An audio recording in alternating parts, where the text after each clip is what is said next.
Orçamento de Estado segue para a discussão na especialidade e a pré-anunciada viabilização por parte do PS retirou carga dramática à discussão e votação na generalidade. O que sobrou foi um aviso de Montenegro, quer para o PS, quer para o Chega, maiorias só se a AD fizer parte. Por isso, é melhor esquecerem a ideia de um aumento extraordinário para as pensões mais baixas. Vale a pena lembrar, igualmente, que adiamento atrás de adiamento, a fazer pensar numa teoria da grande coincidência, a lei da nacionalidade foi aprovada no mesmo dia que o orçamento. É também uma coincidência, neste caso uma infeliz coincidência, que esta legislação tivesse sido aprovada pela AD e pelo Chega, com Ventura a colocar cartazes na estrada, ostracizando os imigrantes do Bangladesh. Numa semana de grandes teorias, ganhou particular destaque o ministro Leitão Amaro ao acusar o Partido Socialista de pretender levar a cabo uma reengenharia demográfica e política. Na cabeça do número 2 político do governo, aterrou, sabe-se lá vinda de onde, a ideia de que o governo do PS abriu a porta a 1 milhão de imigrantes para depois os naturalizar e ganhar as eleições com o apoio deles.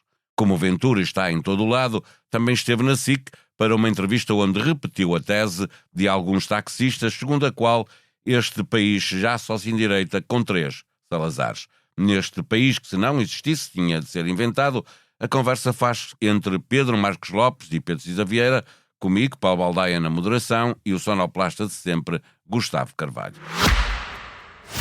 O Tribeca Festival Lisboa está de volta com grandes conversas. Giancarlo Esposito com Albano Jerónimo e Eddie Falco, time teatral com Daniela Roy e muito mais. 3 dias de talks, filmes e podcasts. De 30 de outubro a 1 de novembro. Compra já o teu bilhete em tribecalisboa.pt. Com apoio BetClick, Mel, Toyota e Vila Moura. Viva Pedro Cisa Vieira. Vamos começar pelo orçamento.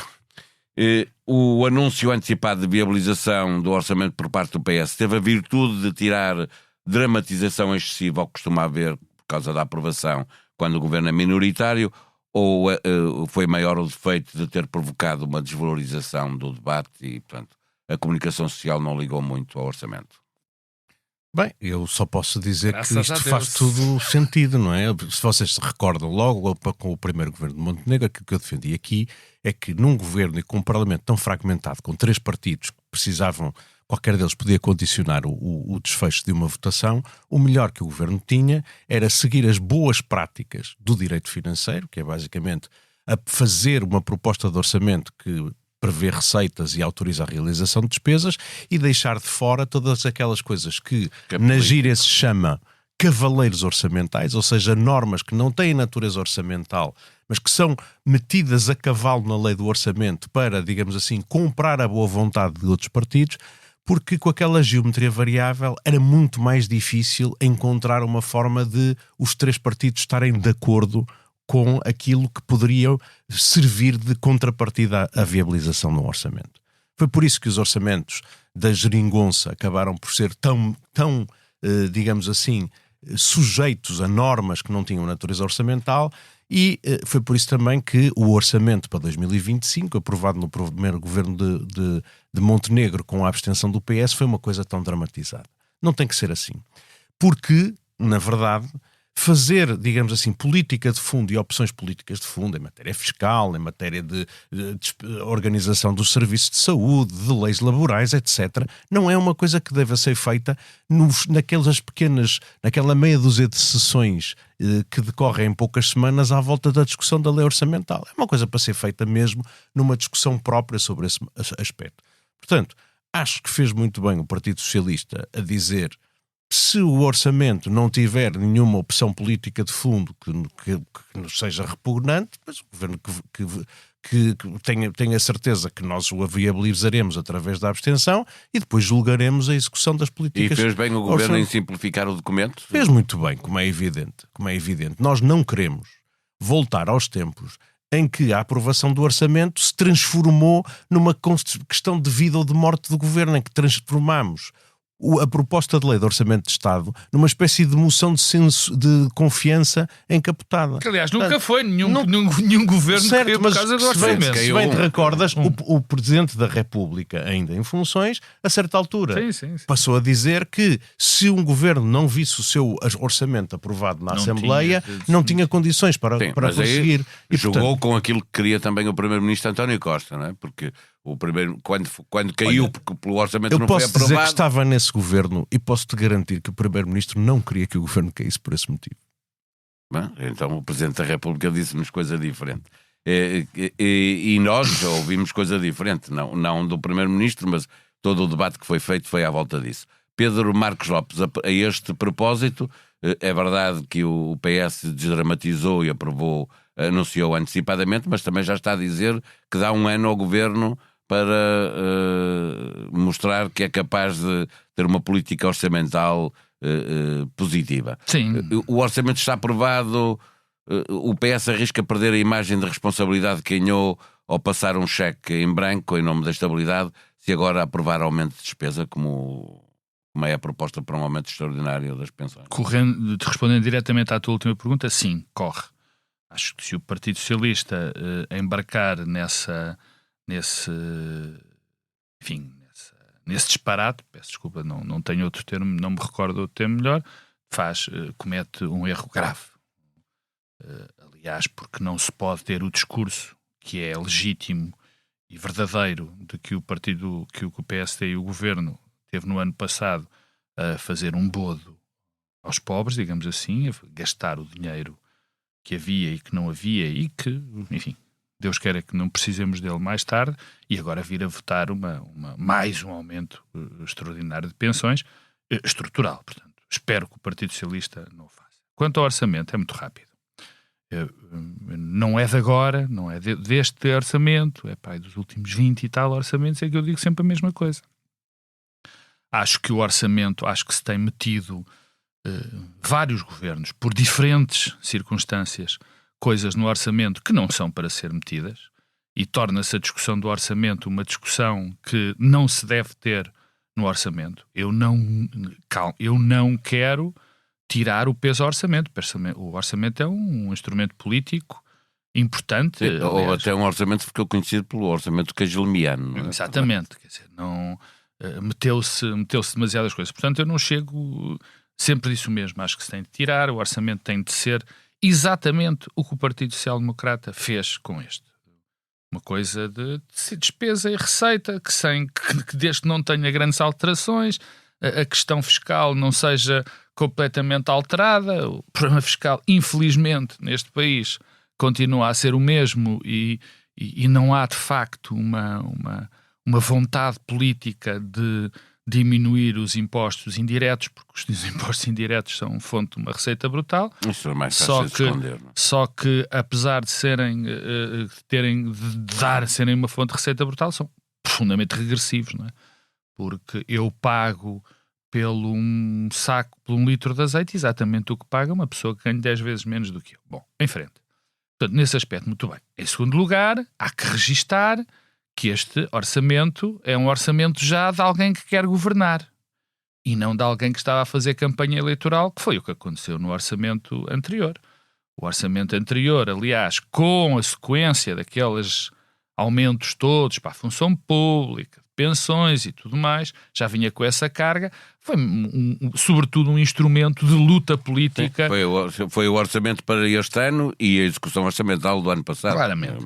Portanto, quer dizer, há sempre aquela nota irónica que mais faz parte, quer dizer, nem é muito grave de ver Miranda Sarmento e Luís Montenegro dizerem exatamente o contrário do que diziam quando eram os orçamentos do Partido Socialista, que era pouco ambicioso na altura, que era uma coisa cinzenta. E promete um investimento que depois nunca cumpre. Sim, mas isto é o costume. A última parte, que eu acho que com isto termino, há 2 pontos que são fundamentais de dizer.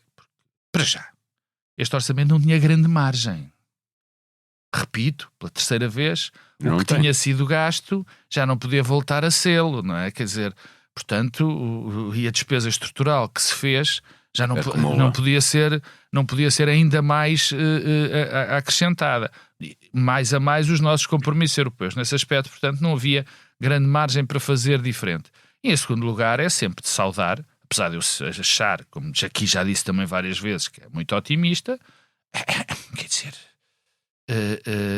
é sempre bom saudar que que há uma espécie de consenso, o bom no Bloco Central, de que tem de haver uma trajetória de diminuição da dívida, que temos de continuar a não gastar mais do que aquilo que produzimos, e isso é de saudar.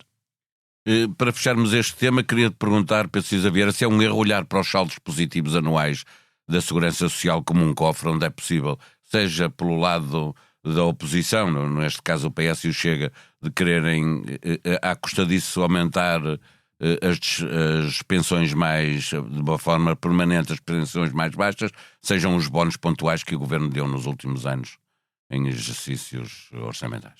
É um erro, mas é preciso também fazer alguma distinção. Primeiro, os bónus extraordinários são pagos através de transferências do Orçamento de Estado e não com o Orçamento da Segurança Social. O Orçamento da Segurança Social era um orçamento separado, é alimentado essencialmente pelas contribuições de trabalhadores e seus empregadores e são eles que pagam as prestações a que os contribuintes do sistema previdencial, digamos assim, têm direito. As pensões a que nós ganhamos o direito quando nos reformamos ou os subsídios de desemprego quando caímos no desemprego. Esses são pagos com as contribuições.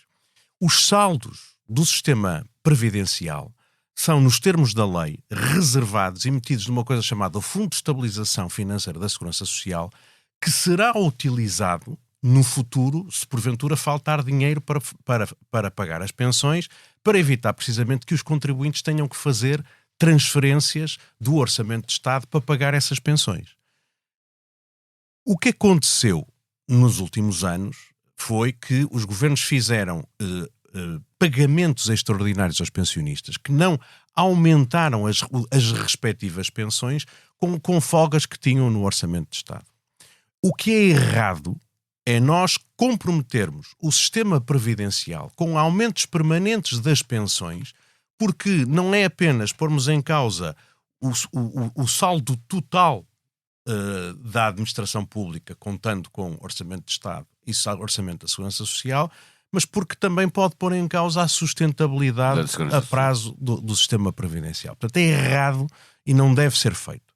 A outra coisa que queria dizer também é o seguinte: nós sabemos que o Governo herdou uma situação das finanças públicas numa trajetória de consolidação de saldos primários positivos, ou seja, antes de pagamento de juros, o Estado arrecada mais de receita do que paga de despesa, de queda desde 2015 do peso da despesa pública na riqueza produzida no país e de redução da dívida pública. Isto é algo que custou muito aos portugueses conquistar. É uma situação que nos torna quase únicos no panorama europeu e nos dá, digamos assim, uma melhor capacidade para resistir se houver uma crise. O grande drama disto tudo é que o Governo, em vez de ter feito opções de aproveitar esta boa situação financeira para investir no nosso futuro, para, sei lá, investir em tecnologia que possa permitir que os serviços públicos respondam melhor às necessidades dos cidadãos, em vez de capacitar a administração para fazer face ao investimento público, gastou praticamente toda a margem de manobra, logo no primeiro ano do seu governo, em aumentos de salários para, digamos assim, várias corporações se apaziguarem, isso também melhorar a situação política do governo. Com isso, praticamente limitou a possibilidade de aumentar a despesa pública primária nos próximos anos da legislatura. O próprio Ministro das Finanças reconhece isso. E isto significa que nós perdemos uma oportunidade de agora passarmos a investir no nosso futuro em vez de continuarmos a gerir orçamento ano a ano.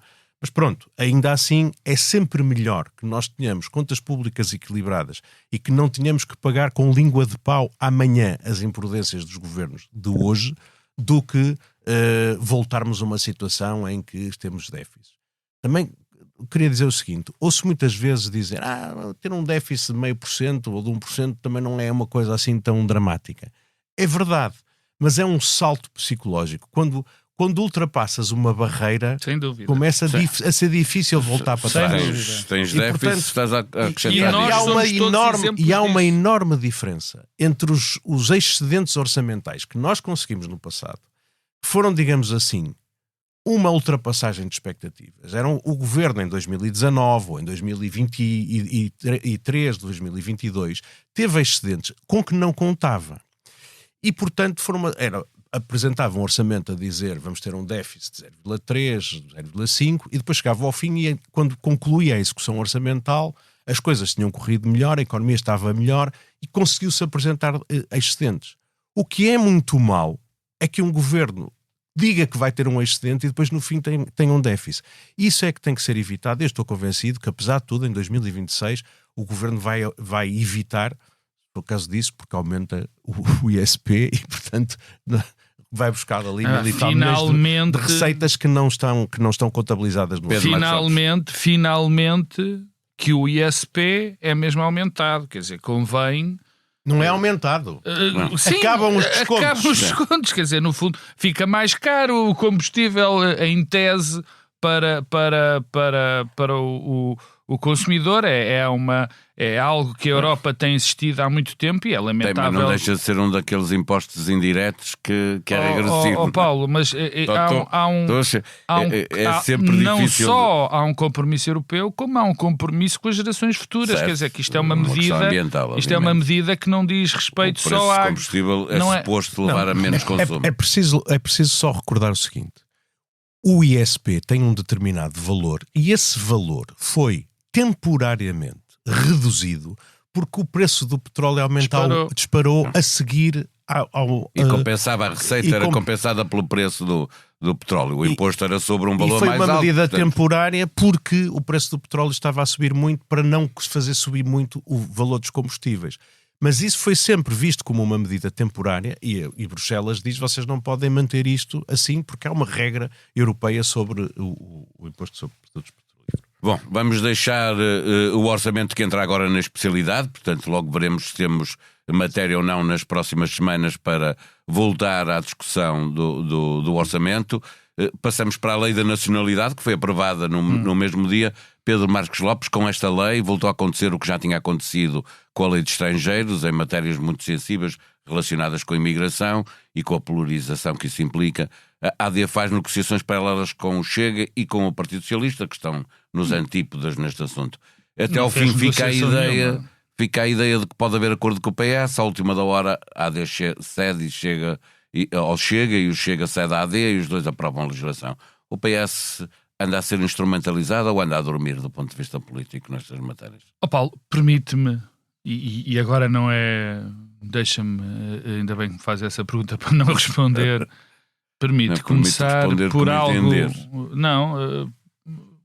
Permite-me começar por uma coisa que me deixou muito incomodado.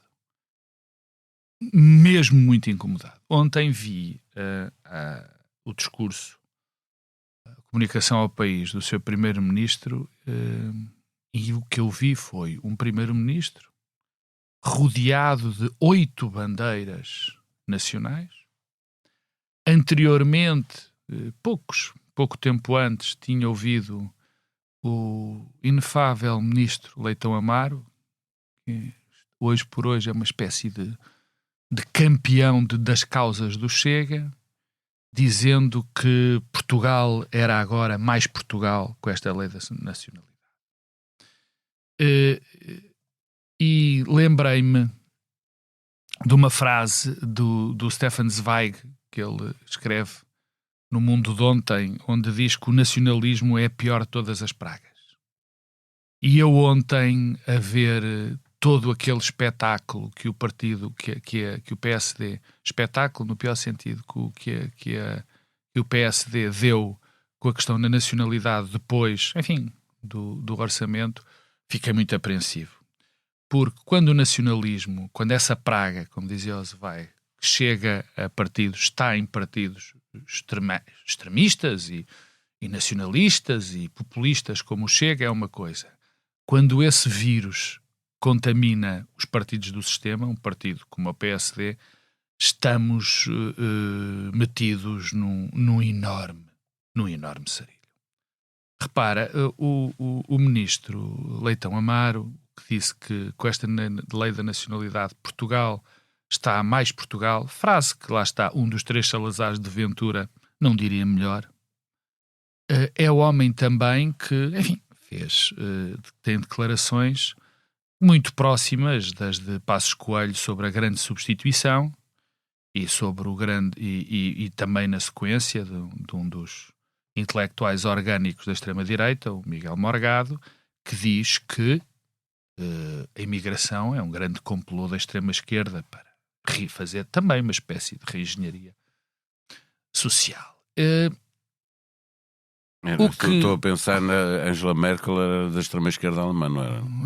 Exatamente, quer dizer, estamos neste ponto. E isto é absolutamente tremendo quando se utilizam este tipo de discurso para fazer política. Leitão Amaro enganou-se. Portugal não fica mais Portugal. Portugal, com esta lei da nacionalidade, que por culpa de Leitão Amaro também se fez confundir com a lei da imigração quando nada tem a ver, tornou-se num país mais pequeno, mais mesquinho, mais fechado, mais provinciano, muito menos cosmopolita. Quer dizer, esta é, de facto, a conclusão de todo este processo que misturou, lá está, a nacionalidade e as leis de imigração. Na questão da nacionalidade, o Chega teve mais uma extraordinária vitória. Teve mesmo uma extraordinária vitória, conseguiu que uma lei, aliás, por proposta do Partido Social Democrata, consagrasse um princípio que eu nunca pensei que pudéssemos vir a chegar. Agora, neste momento, temos portugueses de primeira e portugueses de segunda. Vamos ver o que é que o Tribunal Constitucional diz, já lá vamos. Está bem, mas o que conta são as intenções. O que conta são, eu, tu e o Pedro Cisa Vieira nunca podemos deixar de ser portugueses em situação nenhuma, mesmo que matemos 300 pessoas. Os cidadãos do Bangladesh, da Índia e do Paquistão que se naturalizarem portugueses nunca mais poderão deixar de ser portugueses. Podem cometer os crimes que cometerem e nunca deixarão de ser. Desculpa, se um juiz... Não tem hipótese nenhuma. Porquê? Porque esses países não aceitam... O Ventura aprovou isto. Porque esses países não aceitam a dupla nacionalidade, logo eles passam a ser portugueses unicamente. Isso era um ucraniano. Pronto, mas estou a dizer estes. Tá bem. Não, mas é que estes atiram. Eu dei-te este exemplo. Está bem, mas eu estava a dizer... Mas isso continua a fazer de portugueses... Mas isso continuamos a ter portugueses de primeira e de segunda. Quer dizer, são só portugueses que têm dupla quando nós nacionalidade. temos... E isto tem a ver com a nacionalidade também. Quando nós vamos ter 6 milhões de portugueses... em 2100, segundo as projeções, e achamos que não devemos aumentar a nossa diversidade, mesmo com pessoas, enfim, dando a nacionalidade de uma maneira normal. Deixa-me só terminar com isto. Eu tenho um filho que vive em Inglaterra. E o meu filho vive em Inglaterra há 11 anos. Imigrante. É um imigrante. O meu filho é um imigrante. E vive... O México é um expatriado. Vamos não, mas eu não disse expatriado. O meu filho é um imigrante, eu vou acelerar. Mas todos nós temos familiares imigrantes dessa geração. Não. Ainda não são filhos. Não, o Leitão Amaro não deve ter. Eu sou neto de imigrantes, pai de imigrantes. Metade da minha família foi imigrante no Brasil, em França, continua. O Leitão Amaro não. Aliás, é extraordinário como é que nós conseguimos olhar para o problema da imigração sem olhar para a nossa história, sem olhar para a nossa herança. Mas isso é... Enfim, já foi dito e eu já o disse muitas vezes. Mas o meu filho vive há 11 anos, nunca quis ser inglês, nunca pediu. Mas há um amigo dele, um indivíduo de uma qualidade extraordinária que trabalha, que é diretor das escolas primárias quase todas de Londres, é um português que pediu a nacionalidade. E ele mandou-me uma mensagem, eu não vou dizer o nome dele porque ele não me deu essa autorização, nem eu a pedi. Disse, olha, eu estou aqui há 7 anos, pedi a nacionalidade porque é a partir dos 6, o processo correu 3 meses e eu agora sou inglês. Portugal, que é um país pequeno, que cada vez tem... Tem que fazer uma prova. Tem que fazer uma prova de língua e de cultura. Sim, quer dizer, mas eu por acaso gostava de ver uma prova, gostava de ver uma prova de 90% dos deputados do Chega sobre cultura portuguesa, que talvez me e até de Não, português, que até Mas não- E talvez... dos valores da nossa Não E se dos espera, valores. sim, da Da nossa- democracia. Mas da para nossa terminar, organização nós constitucional. conseguimos neste momento ser dos países que mais, aliás, a Ventura disse-o, que mais limita a capacidade de ter nacionalidade portuguesa. Essas são opções políticas que ficam com quem as faz. Eu, numa segunda volta, queria também só dar um toque sobre aquilo que foi dito sobre imigração, a propósito da lei da nacionalidade, por o Dr. Leitão Amaro. Já lá vamos, deixa-me introduzir nesta conversa o Pedro Cisa Vieira. Havia necessidade de fazer uma alteração Desculpa, o PS, desculpa, o PS, respondendo à tua pergunta, ao meu para não mas dizer, quando chegarmos ao o Leitão PS Amaro, crédito pode já minutos. chegar, o PS, quando há temas deste tipo, obviamente que Não tem de sabe entrar lidar em com negociação. Mas Ah, tem que entrar numa negociação. Mas- não vale a pena. mas é o que se Agora, o problema é se negocia bem ou negocia mal. Esse é outro assunto. Não pode Tá. ficar calado. Certo. Eu não estou a dizer que Respondendo deve, à tua pergunta, mando-me. Paulo Baldaia, Ora, só favor. acho que não é necessária esta alteração à lei da nacionalidade não era necessária, a não ser por um motivo não confessado, que eu vou depois à frente mencionar. Mas queria dizer duas coisas. A primeira é, havia, muito provavelmente, uma necessidade de mudar o regime de entrada, permanência e fixação de residentes estrangeiros no território nacional. É uma coisa que é sentida pela comunidade, é uma coisa que não estava a ser bem controlada do ponto de vista administrativo e, portanto, justificava-se que se fizesse essa diferença e o governo escolheu fazer essa reforma como transformando-a numa espécie de bandeira política de diferenciação relativamente ao governo anterior, relativamente à atual liderança do Partido Socialista e, de alguma maneira, também para tentar agarrar um eleitorado que sentia estar órfão e portanto, poder abrigar-se num discurso do Chega relativamente a isto. O governo escolheu fazer isso e, portanto, para mim é muito evidente que nestas matérias de estrangeiros nunca fará um acordo com o PS e usará sempre um discurso bastante afirmativo. O que me desconsola de alguma maneira é que o governo da nação, para justificar esta reforma, tenha que ir buscar um discurso tão trauliteiro, tão nacionalista, como aquele que o ministro Leitão Amaro vai usando e que é absolutamente desnecessário para justificar as reformas que fez na parte da lei dos estrangeiros. Coisa diferente é a lei da nacionalidade. Na verdade, aquilo que se mexeu agora na lei da nacionalidade, por iniciativa do governo, é muito pouco. Não é de todo estrutural. E por isso, aliás, julgo que o próprio Partido Socialista estava disponível para negociar a lei da nacionalidade Foi só os prazos. de uma forma diferente daquela que se colocou relativamente à lei de estrangeiros. E porquê é que é muito pouco significativa? Na verdade, a grande mudança no nosso sistema de determinação da nacionalidade ocorre depois de 25 de Abril. Antes do 25 de Abril, e até 1981, quando entrou em vigor a atual lei da nacionalidade, agora alterada, era português quem nascesse em território português. Em território português, ou nas antigas colónias, ou em território sob a Chamado administração ius soli. portuguesa. Era o chamado critério do jus soli. Atribuíamos a nacionalidade a quem nascesse em Portugal. O Salazar fez uma lei em 1959.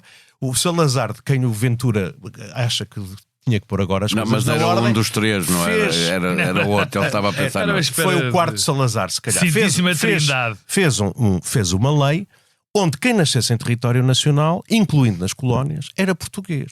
E isto significa que nós temos um conjunto de nossos concidadãos, iguais em direitos a nós, que são portugueses, porque independentemente da sua etnia, da sua religião, do sítio em que nasceram, da nacionalidade dos seus pais, nasceram em território português. O Gabriel Mitar Ribeiro é português porque nasceu em território que à época era português.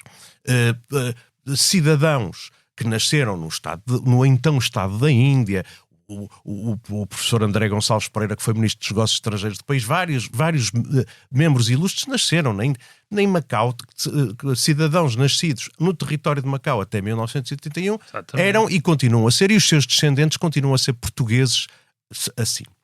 Em 1981, nós mudámos a lei por um grande consenso que nessa altura se estabeleceu, para que para introduzir diferenças muito importantes. A primeira diferença foi dizer assim: não é cidadão português de origem quem nasce em território português, mas sim os filhos de cidadãos portugueses. Incluindo o seguinte, uma coisa muito importante: o filho de um cidadão português residente no estrangeiro também é português. Era uma coisa que não acontecia na lei anterior. Tinha que pedir para o ser. Passou-se a reconhecer a dupla nacionalidade, porque isto era um drama imenso para muitos dos nossos compatriotas, membros da comunidade portuguesa, que estão espalhados pelo mundo e que nos países de acolhimento, para se verem reconhecidos alguns direitos, precisavam de pedir a nacionalidade desse país. Em França, nos Estados Unidos, na Venezuela, etc., foram pedindo a nacionalidade portuguesa, mas não queriam perder o vínculo a Portugal. E ainda assim aquela lei salazarista dizia: ai, queres ter a nacionalidade americana ou francesa ou alemã, então deixas de ser português. Isso também foi alterado em 1981, em que passámos a aceitar que as pessoas pudessem ter dupla nacionalidade portuguesa e de outro país. E finalmente uma terceira diferença muito importante foi rever o requisito da naturalização. Ou seja, daquelas pessoas que, não sendo cidadãos portugueses de origem, podem pedir a nacionalidade portuguesa e em que condições o podem fazer. Pois bem, nestas matérias, que agora foram objeto de alteração, não se mexeu no sistema que desde 81 vem. Não se mexeu. Por exemplo, essa coisa do prazo pelo qual alguém que seja residente em Portugal pode, ao fim de algum tempo, pedir a nacionalidade portuguesa, desde que cumpra outros requisitos. Bom, originalmente, na lei original, era de 6 anos.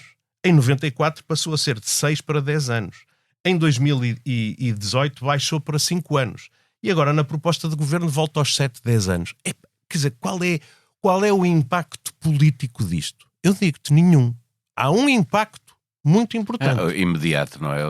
Uma outra coisa que se mudou agora, que foi de facto uma mudança grande. Em 2015, o governo de Passos Coelho aprovou um regime que permitia atribuir a nacionalidade portuguesa por naturalização aos cidadãos estrangeiros que pudessem dizer que eram descendentes de sefarditas portugueses. Esse regime, que foi aprovado no início de 2015 pelo regime de Pedro Passos Coelho, fez crescer imensos pedidos de naturalização nos últimos anos.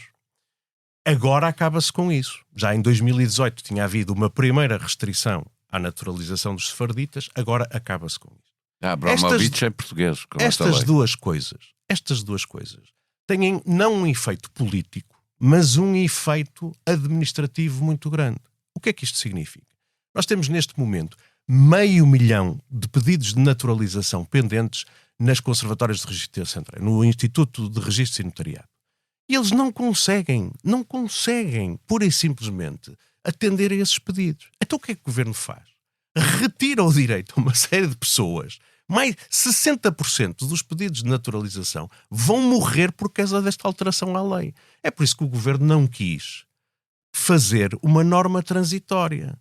A norma transitória que o Partido Socialista sugeriu e que o governo não quis e por isso não foi votado, significa o quê? Significa, por exemplo, que aqueles cidadãos que estão aqui residentes em Portugal há mais de 5 anos, que fizeram um pedido de naturalização, que estão à espera que o IRN responda a esse pedido há 1, 2, 3 anos, e o IRN, porque não tem meios, porque o governo não lhes dá, não consegue responder, vão agora ficar sem qualquer expectativa e vão ter que esperar mais alguns anos para pedir depois quando voltarem a ter o prazo.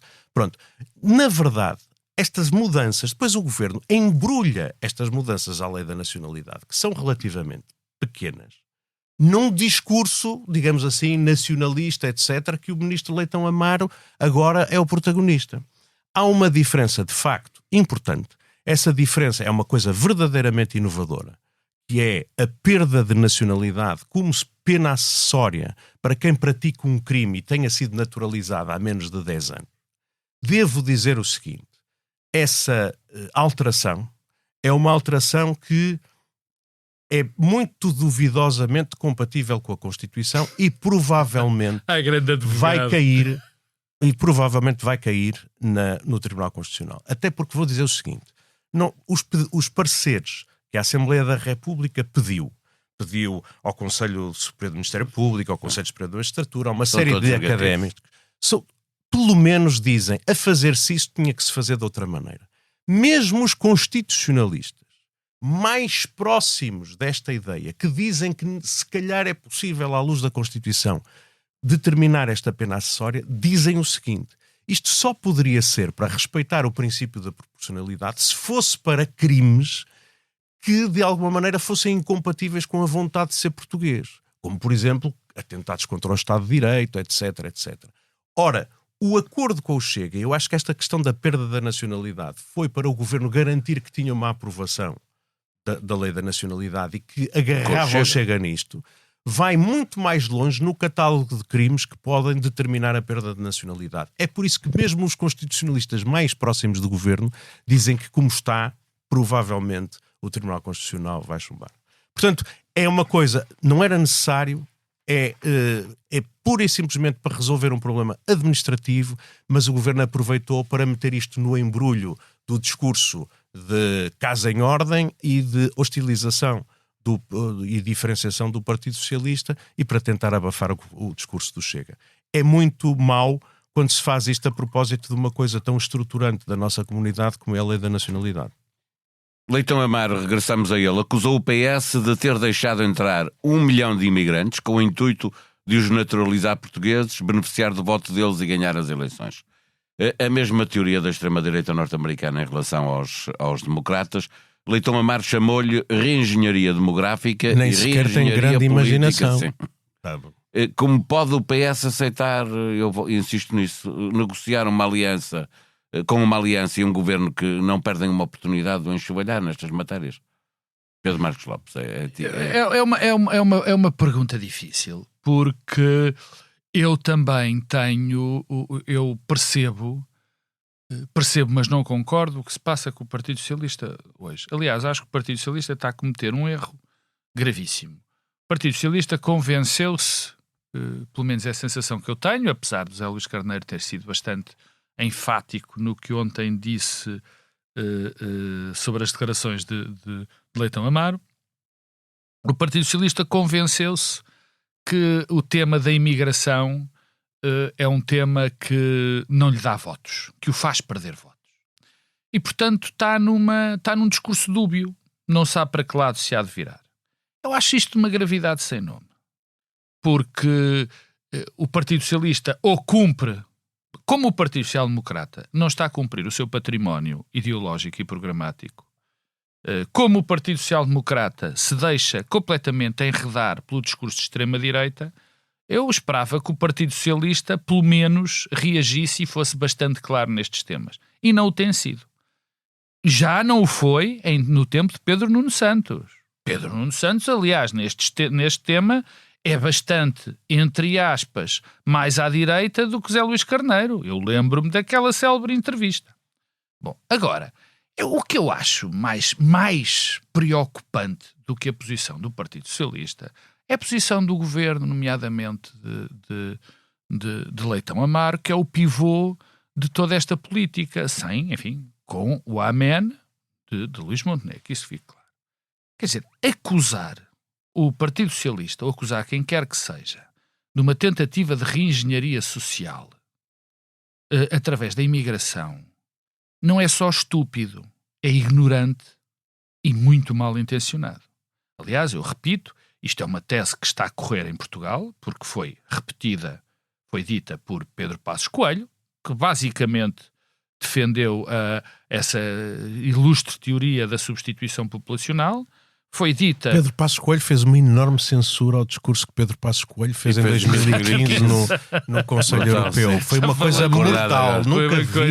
Nunca vi malandro, só lhe falta chamar malandro. Nunca vi um político atacar-se a si próprio tão violentamente. Depois, Leitão Amaro, Miguel Morgado diz que a invasão, que a extrema-esquerda organizou uma invasão para como não ganhou de outra maneira, agora metia aqui muitos imigrantes e assim ganhava.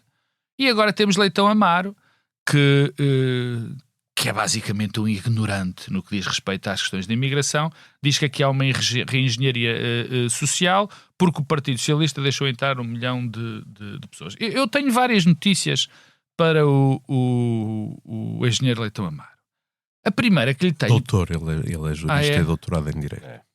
Parece engenheiro, porque um doutorado em Direito não dizia as barbaridades jurídicas que ele diz. Um engenheiro é uma pessoa de pensamento bastante estruturado. Eu sei, mas não sabe de Direito e, portanto, eu a saco. Mas sabe pensar. No fundo, um homem de Direito, eu não o punha a construir uma ponte. Favor. Mas punha um tipo que constrói uma ponte, de facto, aí tens razão a pensar Direito. Bom, em primeiro lugar, ele deve... Há uns números que saíram este ano. Olha, aliás, o Hugo Soares disse, olha, neste momento nós praticamente não temos desemprego. O nosso desemprego é friccional. Isto diz-nos logo uma coisa. É que estas pessoas que vieram Estão empregadas. são essenciais para o funcionamento da nossa economia. Portanto, estas pessoas não vieram para fazer reengenharia social nenhuma, vieram para trabalhar. 40% das pessoas que trabalham na agricultura são imigrantes. 30 e tal % das pessoas que trabalham no setor do turismo são imigrantes. Se estas pessoas não tivessem vindo, nós não tínhamos tido crescimento económico rigorosamente dos mais idosos também são... Eu podia continuar. Quer dizer, nós não tínhamos... Este 1 milhão de pessoas que ele diz que vieram foram essenciais para a nossa economia, para o tratamento das nossas pessoas, para o equilíbrio da nossa segurança social, para rigorosamente tudo. O Primeiro-Ministro, depois de aprovar a lei da nacionalidade, já avisou que vem aí a lei do retorno. Portanto, não, sempre eu quero ver, pois, porque, dizer, neste momento nós já temos, o próprio Joaquim Miranda Sarmento, já disse aqui várias vezes, há uns meses de tomar posse de governador do Banco de Portugal, dizia que nós precisamos de mais imigrantes. Nós temos um déficit demográfico absolutamente terrível. Continua a dizer. Ali continua a dizer. Temos um déficit demográfico absolutamente terrível, que tem que ser compensado não há outra maneira. Não há outra maneira. Atenção que também já está estudado que os imigrantes, quando chegam, depois quando se instalam nos países para onde imigram, a sua taxa de natalidade também desce. Não, aliás, normal, há várias não é? coisas. Quer dizer, se nós não tivéssemos a falar de alguém como Leitão Amaro, que não sabe rigorosamente nada, ou não sabe nada, ou é um ignorante total nas questões da imigração, ou está a fazer uma coisa pior, que é ser desonesto quando trata do assunto. Quer dizer, mas eu podia dizer, porque isto ia ser já aproveitado, que, por exemplo, na questão das contribuições para a segurança social, o que acontece com os imigrantes é que, particularmente os de imigração económica é que numa primeira fase são grandes contribuintes para a segurança social, porque só pagam e não recebem nada, porque não vão aos hospitais, porque têm menos filhos, começam a ter menos filhos, porque têm menos, os miúdos ainda estão numa fase precária da ida para a escola inicial, e portanto pagam muito, que depois, passado 20 ou 30 anos, essa linha baixa e ficam praticamente iguais aos contribuintes desse país, mas são contribuintes, percebes? Não deixam de o ser. Portanto, o que nós temos aqui, quando Leitão Amaro está a fazer política da pior forma possível, eu agora vou dizer que ele não é ignorante, está a aproveitar uma onda absolutamente terrível. O que ele diz é altamente ignorante e altamente ofensivo. E é quase infeliz, que isto é uma espécie do epílogo, também é muito incomodativo ver que no fim daquele debate do orçamento, onde o Chega disse que havia pedófilos na bancada do Partido Socialista, alegando mais uma vez a 2 casos, 2 pessoas que eu até me recuso a dizer o nome, de tão envergonhado fiquei de haver alguém que faz insultos, que tem cartazes como isto não é o Bangladesh, que tem cartazes a insultar ciganos. No fim desse debate, Leitão Amaro faça um enorme elogio ao Chega, dizendo que é um partido muito responsável. Aprovam a lei da nacionalidade com esse partido. Para fecharmos este tema, porque temos que ir às venturices da semana, porque ele dominou completamente o debate ao longo da semana, perguntar-te, Cisa Vieira, porque ontem te ouvi na SIC a falar sobre isto, que tem a ver com aprovada a lei dos estrangeiros, a lei da nacionalidade. Quando as duas estiverem em vigor, vão surgir problemas de reciprocidade com vários países. Eu espero que não. Espero que, apesar de tudo, que é preciso pensar se olharmos que para o nós que se passa no Brasil, televisões, jornais, Portugal é notícia todos os dias no Brasil. Nós temos mais de 5 milhões de cidadãos portugueses residentes no estrangeiro. E temos uma série de descendentes de portugueses que não têm a nacionalidade portuguesa, mas já podiam ter, se a pedirem, têm direito a isso e continuam a tê-lo, e que ainda assim são identificados nos países em questão como membros da comunidade portuguesa. Portanto, eu espero que não haja reações adversas como pode haver no Brasil, como estavas a mencionar, ou noutros no Brasil países. O debate está muito... No Brasil, em países africanos onde existem... Em todos os países onde existem grandes comunidades portuguesas e as pessoas estão muito atentas ao que se passa em Portugal. Portanto, é um discurso mau para um país que tem tanta gente fora. É muito difícil. Isto não é a mesma coisa que para um alemão, ou para um francês, ou para países que não têm grandes diásporas. Para um país que tem uma grande diáspora, este discurso é muito perigoso. Mas eu queria também só dizer uma coisa, para enquadrarmos todas estas coisas das portas escancaradas e tudo isto. Obviamente, parece-me que este tema dos estrangeiros era um tema que precisava de ser repensado e precisava de ser atento. Mas essa acusação de ter escancarado as portas precisa de ser temperada. Vou só dizer o seguinte. Portugal, o máximo de população que teve até muito recentemente foi em 2010. 10.572.000 habitantes. A partir daí, a população portuguesa começou a cair. Todos os anos deixaram de vir imigrantes e muitos portugueses partiram para o exterior durante aqueles anos da Troika. E a população portuguesa foi descendo até 2018. Em 2018 tínhamos 10.333.000 residentes em Portugal. E isto era visto por toda a gente como um grande problema. Era um problema para o crescimento económico do país, era um problema para a sustentabilidade da segurança social. Não é por acaso que o primeiro-ministro Passos Coelho disse em 2015 que a imigração era uma coisa boa, que trazia dinamismo às sociedades de acolhimento e que permitia combater os problemas demográficos que os países europeus tinham. Portanto, nós passámos de 10.572.000 para 10.333.000 num período de 8 anos. A população começou a crescer a partir de 2018. Porquê? Deixaram de emigrar tantos portugueses para fora e passámos a receber novamente imigrantes. E isso foi bom. Mas repara o seguinte, só em 2023 é que nós voltámos a ter a população que tínhamos em 2010. Só em 2023. Ou seja, em 2023 ultrapassámos os 10.572.000 e o ano passado tínhamos 10.724.000. Portanto, esta ideia de que Portugal não aguenta tanta gente é uma ideia que não é verdadeira. Agora temos gente diferente, é certo, mas como dizia o primeiro-ministro Passos Coelho em 2015, isso é uma coisa boa que traz dinamismo à população. Não há gente tão diferente. E, portanto, estamos a falar de 70% das pessoas que falam português. Exatamente. Têm a origem, por isso, o que estou a dizer é o seguinte. É muito triste que um ministro do Governo da Nação, de um dos partidos que é, digamos assim, responsável pela governação do país, pelo sistema constitucional em que temos, demonstre um oportunismo de tal ordem que é capaz de ir contra os factos e ir contra, digamos assim, o interesse ao longo do tempo de Portugal, apenas por uma vantagem conjuntural, sem perceber que se o único discurso que lhe resta para diferenciar é este, ele vai ser sempre ultrapassado por aqueles que não têm a responsabilidade.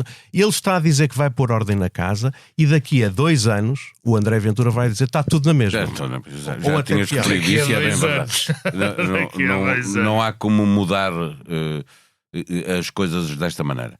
Saímos das autárquicas com o Chega a confessar ter ficado muito aquém das expectativas, mas de lá até cá, André Ventura e o Chega dominaram a agenda mediática, a burca, os 3 Salazares, isto não é o Bangladesh. Comunicação social e os outros partidos estão condenados a ser reféns da agenda de Ventura. Não estão, mas estão claramente com o síndrome de Estocolmo, não é? Quer dizer, não é quase... Eu tenho uma grande dificuldade neste tema porque eu não sei como é que isto se combate. Estou franco.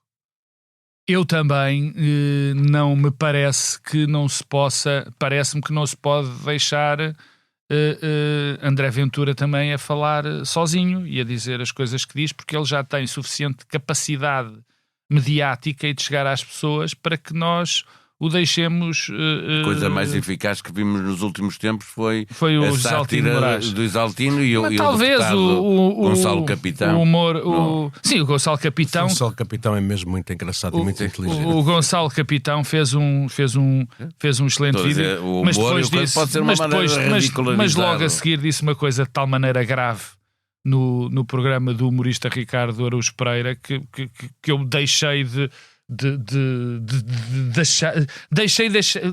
comecei a achar menos piada aquilo que ele tinha dito quando ele compara a burca às câmaras de vigilância. Portanto, se temos câmara de vigilância, também temos de proibir a burca. Atinge assim um limite, quer dizer, disse, afinal este tipo... piada falhada. Afinal este tipo das duas uma. Mas ele não é humorista. Ele tem razão, porque nós temos que proibir, por exemplo, que os militantes do grupo 1143 ou aqueles afiliados do Chega vão para as manifestações com a cara tapada para evitar serem filmados pelas câmaras de vigilância. Ele tem razão. E agredir pessoas. Agredir pessoas com a cara tapada para não serem apanhados pelas câmaras de vigilância. Pois, foi pena o Gonçalo Capitão não ter dado esse exemplo e ter dado apenas o exemplo da burca, não é? Não teve tempo. Está bem. Pronto, em frente. Também não quero gastar tempo com isto, porque também, obviamente, achei alguma piada aquilo que ele disse. Não sei como é que se combate. O que eu sei é que tem de ser combatido. Nós não podemos deixar em claro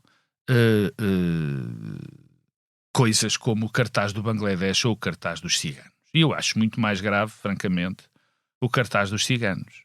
Porque o que ali está em causa, quer dizer, são tanto os homens do Bangladesh e as mulheres do Bangladesh... cartaz a dizer assim, os deputados do Chega têm que cumprir a lei, não podem roubar malas. Exatamente. Ora bem, é que os homens e as mulheres do Bangladesh podem ser portugueses ou não. Pouco importa. São homens e mulheres e têm de ser respeitados por isto. Os ciganos são mesmo portugueses. O André Ventura está ali a fazer está a estigmatizar uma comunidade inteira. Não é uma comunidade, está a estigmatizar, está a insultar um conjunto de portugueses que por acaso não é muito grande, são cerca de 55 mil, mas é o que está a fazer. Agora, isto passo para o segundo ponto da parte do combate. A democracia é um sistema muito vulnerável. Aliás, essencialmente a sua base é de vulnerabilidade, porque permite dar voz a quem a quer destruir. E há um debate muito antigo, enfim, desde os primórdios da democracia, entre as pessoas que acham que isso é um direito absoluto daqueles que a querem combater e os outros que acham que não. Eu estou do lado daqueles que acham que a democracia tem de ser defendida e que tem que ter meios para isso. E há leis que é preciso cumprir. Porque não é só porque senão ela acaba. Eu só vou dizer o seguinte: isto é o caso do homem que mordeu o cão. Ou seja, quando o homem morde o cão, todos os jornais, toda a gente fica a olhar, todos os jornais vão divulgar a coisa. Certo, mas e o Ventura e estes populistas já perceberam o seguinte: quanto mais coisas escandalosas dizerem, quanto mais coisas provocatórias, quanto mais coisas inesperadas fizerem, mais a tentação vai ser de olhar e comentar e divulgar. Mesmo aqueles que o criticam, mesmo aqueles que o atacam, estão a fazer uma coisa, estão a pô-lo no lugar central da discussão pública. E isto é algo que alguém que surgiu com a ideia de subversão não tem nada a perder.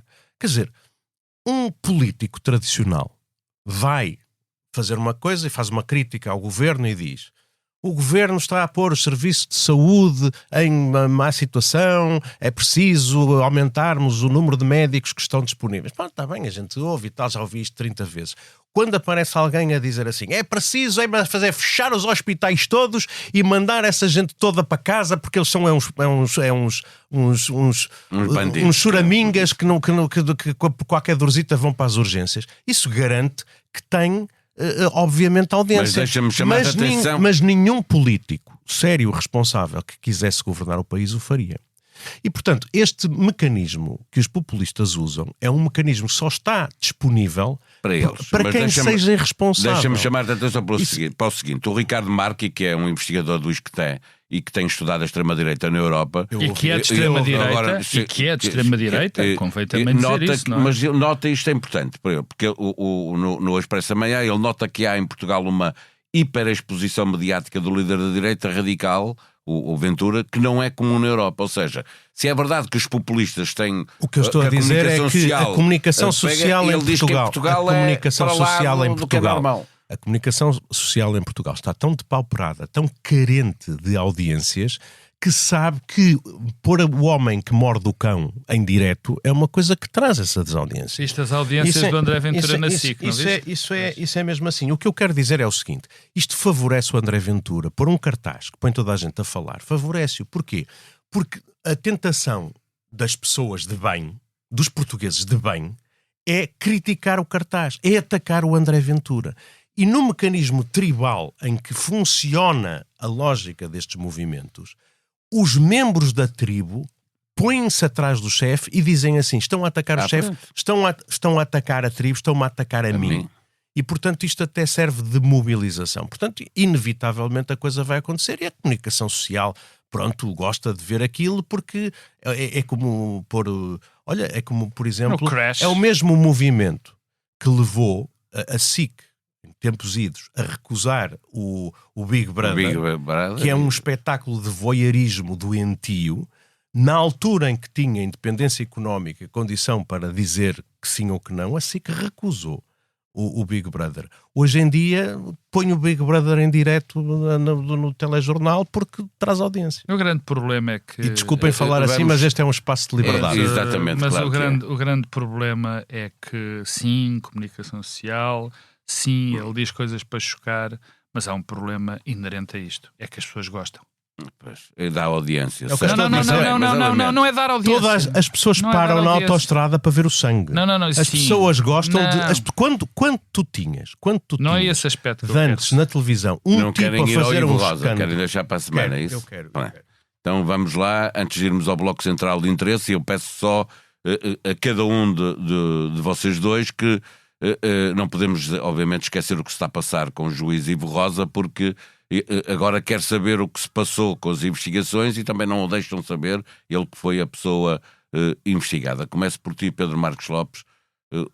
O que é que está a acontecer que o país não liga nenhuma a uma coisa tão grave como esta? Eu vou ser muito rápido, já escrevi, já falei muito sobre isso. Aliás, sinto uma espécie de Dom Quixote a cometer contra os moinhos de vento.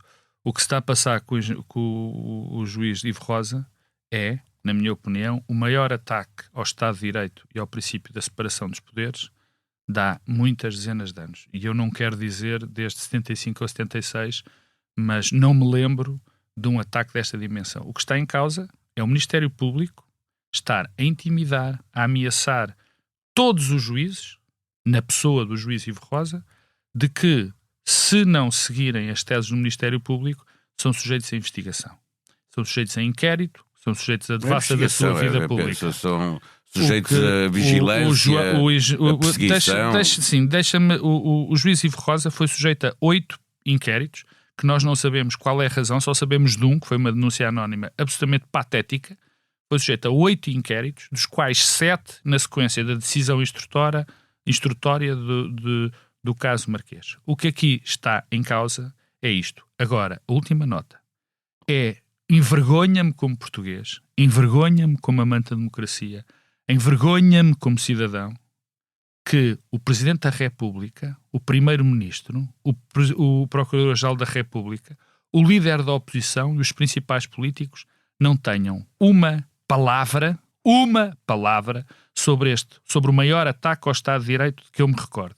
E também quero dizer que a comunicação social está a prestar um péssimo serviço ao país, porque eu não vejo uma televisão, um jornal a dedicar o espaço que esta coisa absolutamente tenebrosa merece. Sócrates, e portanto ninguém quer saber.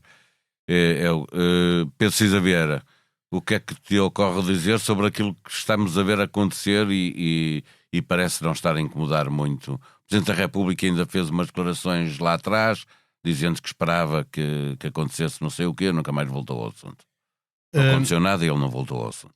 Aconteceu recentemente que, julgo que foi, já não sei se foi a Associação Sindical dos Magistrados que fez agora um comunicado ou se foi mesmo o próprio Conselho Superior da Magistratura. Não, foi a Associação Nacional Sindical dos Juízes. Dos Juízes.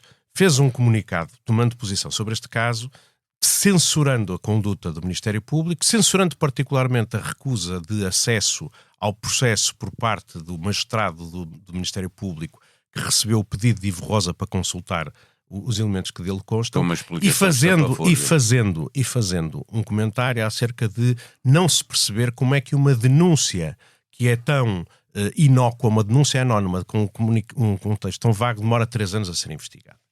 E eu acho que aqui o que nós temos que perceber são 2 ou 3 coisas que gostava de salientar.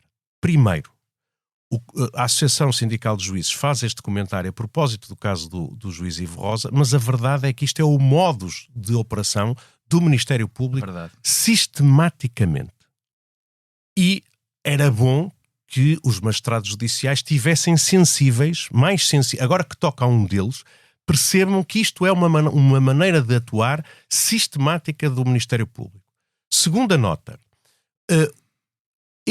o que a Associação Sindical não percebe a propósito da denúncia anónima, se tão inócua e dar lugar a 3 anos de investigação, é que para o Ministério Público as denúncias anónimas são apenas o pretexto para colocar cidadãos sob vigilância.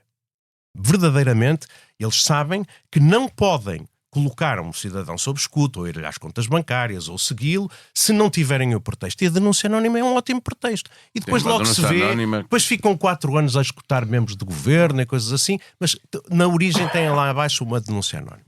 Terceira coisa, a Associação Sindical dos Juízes também tem que perceber o seguinte, é que estas coisas só acontecem porque há um juiz de instrução que é conivente com estes comportamentos do Ministério Público. Ou seja, estas, digamos assim, diligências intrusivas, violadoras da privacidade, têm que ser aprovadas por um juiz. E, infelizmente, o Ministério Público habituou-se demasiadas vezes a ter juízes que carimbam por baixo, que abdicam da sua função de juízes das garantias, de fiscais de respeito pelo não exercício abusivo do poder do Estado, sem haver uma justificação bastante forte, e pura e simplesmente fazem estas coisas. Portanto, são os juízes, eles próprios, que podem impedir que estas coisas acontecem, fiscalizando mais exigentemente o comportamento do Ministério Público durante os inquéritos. E, finalmente, última coisa que a Associação Sindical de Juízes não chama a atenção, é que num Estado de Direito, quem é objeto de investigação tem sempre o direito de consultar os elementos que lhe dizem respeito. É verdade que isso não existe para os suspeitos, os arguidos durante a fase de inquérito, mas aqui já se concluiu o inquérito. E os cidadãos têm sempre respeito perante a administração pública e nos processos judiciais a terem acesso aos elementos que lhes dizem respeito. O pretexto que o magistrado do Ministério Público que negou o acesso é um pretexto puramente formal e inaceitável. Só vou dizer o seguinte, sabem onde é que o Estado tinha acesso a elementos de privacidade dos cidadãos e não lhes permitia sequer saber que esses processos existiam e quais os elementos? Eram nas ditaduras. A Stasi tinha dossiês sobre os cidadãos que não lhes permitia que eles tivessem acesso, a PIDE tinha isso, o KGB tinha isso. Agora, em Portugal, num Estado de Direito, um cidadão que é investigado durante anos não poder ter acesso a isso é uma coisa absolutamente incompreensível e essa devia ser a maior censura que também os magistrados judiciais deveriam fazer este comportamento. Deixa-me só dar uma nota. No entanto, o comunicado diz que o que se passou com o Ivo Rosa, da Associação Nacional de Juízes, foi um ataque feroz ao Estado de Direito. Pois, mas são os juízes que têm que controlar isso, sendo mais exigentes. Veremos. Poder político, juízes... Por acaso acho que são os políticos que têm que tomar conta deste assunto, porque isto é um assunto político. No fim, é sempre ao poder político que são os eleitos do povo. Caminhamos para o fim de mais um episódio, a tempo de pedir aos comentadores residentes as propostas culturais desta semana, bloco central de interesses, com sugestões de livros para ler, música para ouvir, teatro, cinema, exposições para ver. Começa esta semana o Pedro Cisa Vieira. O que é que sugeres? Eu sugiro a leitura de 3 livros que me chamaram a atenção nestes últimos tempos. Um já li, os outros 2 ainda não. O primeiro é A Hora dos Predadores, editado pela Gradiva, de um autor italiano chamado Giuliano da Empoli, que escreve muito sobre a forma como os plutocratas, autocratas, populistas ocuparam o poder, e este livro, que se lê muito facilmente, mostra o convívio com os populistas e mostra como, de facto, as democracias estão indefesas perante estes predadores. Depois, um livro que foi agora lançado do Adolfo Mesquita Nunes, publicado pela Dom Quixote, Algoritmocracias. O Adolfo tem a tese de que as coisas acontecem assim porque as redes sociais exacerbam a possibilidade de multiplicação de mensagens polarizadoras e que isso está a destruir as nossas democracias, e nós estamos indefesos perante isto. E o terceiro é um livro que vai ser lançado para a semana, do David Diniz, Como Proteger a Democracia, editado pela Ideias de Ler, que precisamente procura refletir o que é que as democracias podem fazer nestes tempos para evitar, digamos assim, caírem para o abismo.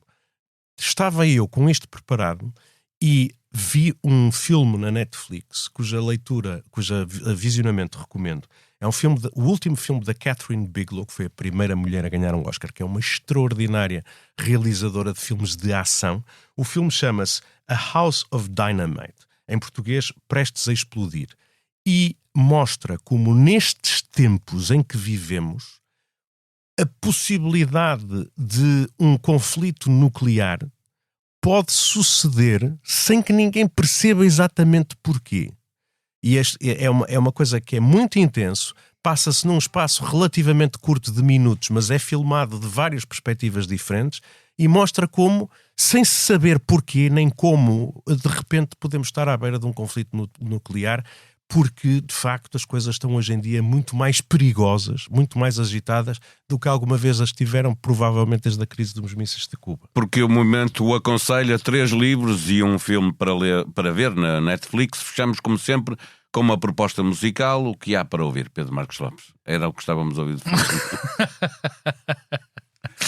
Olha, eu estou tão descossurado, como se diz na minha terra, tão...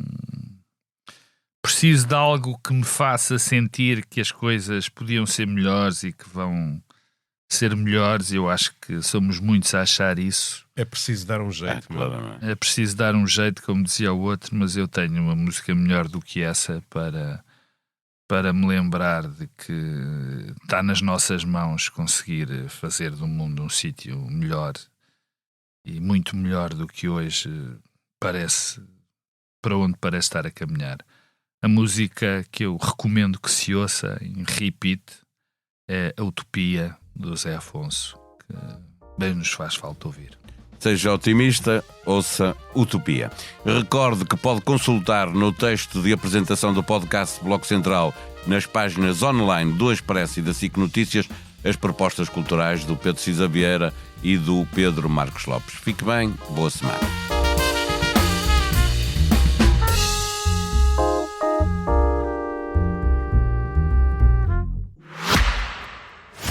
O Tribeca Festival Lisboa está de volta com grandes conversas. Giancarlo Esposito com Albano Jerónimo e Eddie Falco. Time Teatral com Daniela Roy e muito mais. 3 dias de talks, filmes e podcasts. De 30 de outubro a 1 de novembro. Compra já o teu bilhete em tribecalisboa.pt. Com apoio BetClick, Mel, Toyota e Vila Moura.